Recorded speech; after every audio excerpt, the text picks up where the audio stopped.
In the name of the Father, the Son, and the Holy Spirit. Amen. May the grace of the Lord Jesus Christ be with you. And also with you.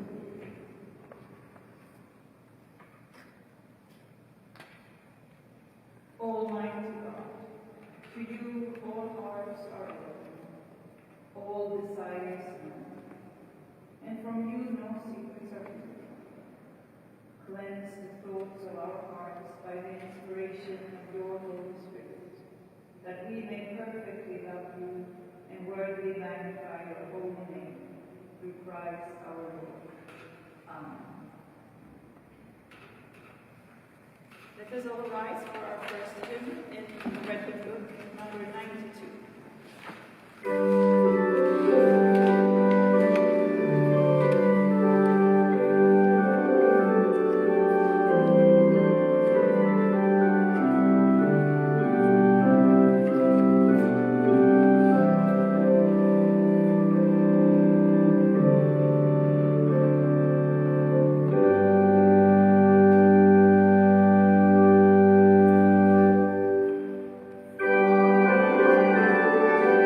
Thank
Before we pray our prayer of illumination, I would like to say that I hope you know that we have an alternative agenda today.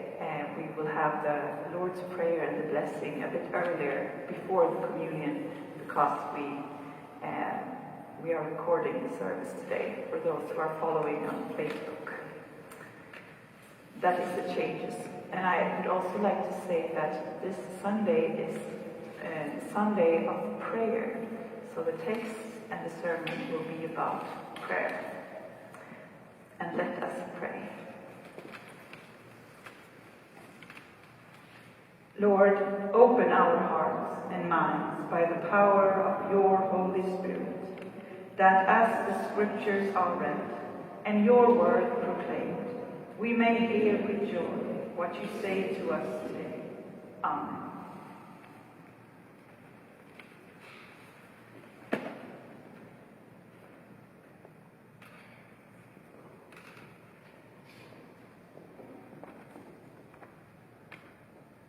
Old Testament reading. At Gilgal, the Lord appeared to Solomon during the night in a dream, and God said, "Ask for whatever you want me to give you." Solomon answered, "You have shown great kindness to your servant, my father David, because he was faithful to you, and righteous and upright in heart. You have continued this great kindness to him, and have given him a son to sit on his throne this very day. Now, Lord my God, you have made your servant king in place of my father David.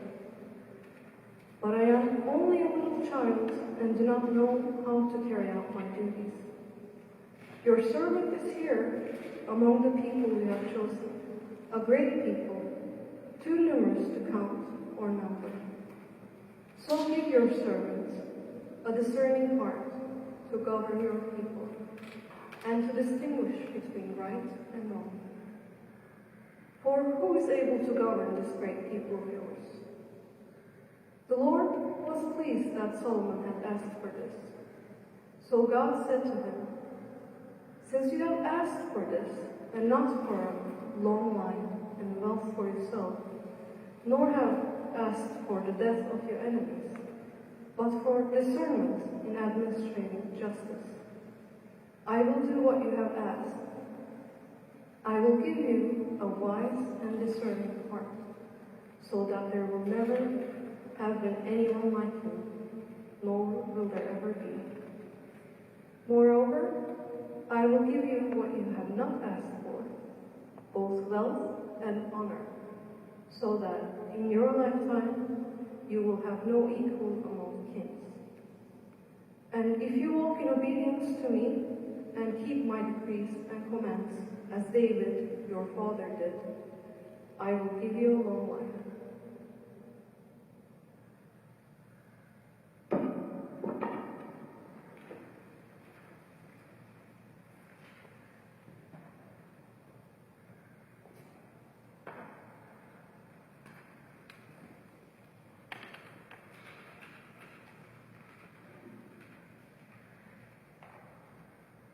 The epistle reading is from the Romans, chapter 8, verses 24 to 27. For in this hope we were saved, but hope that is seen is no hope at all.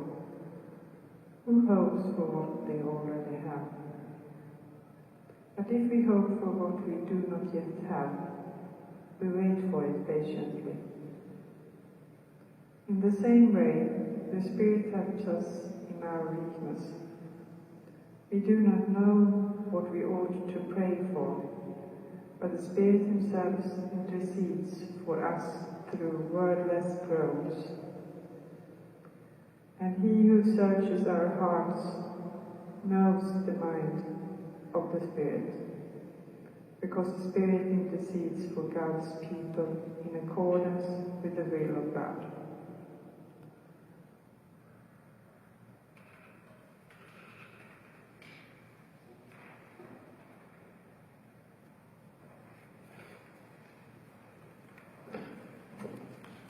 Shall we rise for the reading of the Gospel? The Gospel according to Matthew 6, verse 5 to 8. And when you pray, do not be like the hypocrites, for they love to pray standing in the synagogues and on the street corners to be seen by others. Truly I tell you, they have received their reward in full. But when you pray, go into your room, close the door, and pray to your Father who is unseen. Then when your Father, who sees what is done in secret, will reward you. And when you pray, do not keep on babbling like pagans, for they think they will be heard because of their many words. Do not be like them, for your Father knows what you need before you ask him. This is the Gospel of the Lord. Praise to you, Christ. Let us sing hymn 399 in the Red Book.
Imagine many, many years from now. You are about 100 years old or even more, because the researchers have invented a successful new medicine to prolong the course of life. You live on your own. It's easier that way, because you don't really fit in anymore with your way of thinking and believing and viewing the world. That it's okay, you've got what you need and live a quiet and content life. What has happened during the decades to come in this experiment of thought is that the world has changed quite much. We now live in a society where the experts and scientists rule the world, not just giving advice like now, but they have taken over the government, and it's now mandatory for every citizen to follow recent developments, how the statistic evolves, what to watch out for right now. We live a controlled life, which prevents us from being too affected by pandemics, pollutions, climate changes, overpopulation, you name it. The world, as we know it now, is all about demographic curves and information. Everything is evidence-based, and you are obliged to know about the latest research. And due to this, religion is no more. It's dismissed as something from the past. It's even forbidden to talk about it in schools. Well, maybe in history class, but nowhere else. It's frowned upon to teach the new generations about things that can't be proved, measured, or shown in visible results. Then one day, a young student contacts you. She's heard that you are one of the last remaining persons with a so-called faith. She asks if you can help her with her history project she's working on. A project about Christianity. And in her research, she has found that there was a time when we had something called Christian churches. And she has written about 30 pages on the subject with detailed statistics, charts, and diagrams. And before the interview, you read it through, and you found that nowhere in the text is the word prayer mentioned. So this is the first thing you want to address when you meet her. But how can you explain prayer to someone who has never heard about it? You invite her in for a cup of tea, and the first thing you say, imagine the desires of your heart and what you really long for in here. A prayer is to put those things into words and sentences. My heart, she interrupts you, that's just a vital organ, a muscle which provides my muscle with oxygen. It doesn't have a will of its own, not that I know of. And by the way, how can I even know that a prayer will work, whatever it is? Well, you answer, it's not really important for me if I get the thing I pray for. It's more important to get the opportunity to address my longings and thoughts and wishes and thanks and complaints into words. All those thoughts live within me, and not really in the muscle we call heart, but in my soul, my being, my inner world. Do you understand what I mean?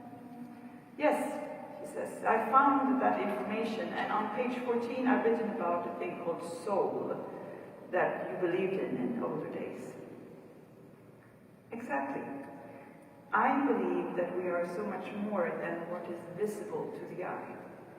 Within us exists an entire world. Maybe you don't believe in a higher being, or God as I call it, but a person like me, a person of faith, for me it's important to have a relationship to God. It's actually the greatest gift in the world, that I can summon my thoughts or prayers, if you will, and address someone who always listens and knows what I need before the word is in my mouth. The student is quiet for a while and asks curiously, but again, how do you know that this called God is listening, and how will you know when your wish is fulfilled? it's not that important that I get what I pray for. And you're right, I can never be sure whether or not this someone really exists. It's just a feeling that I have.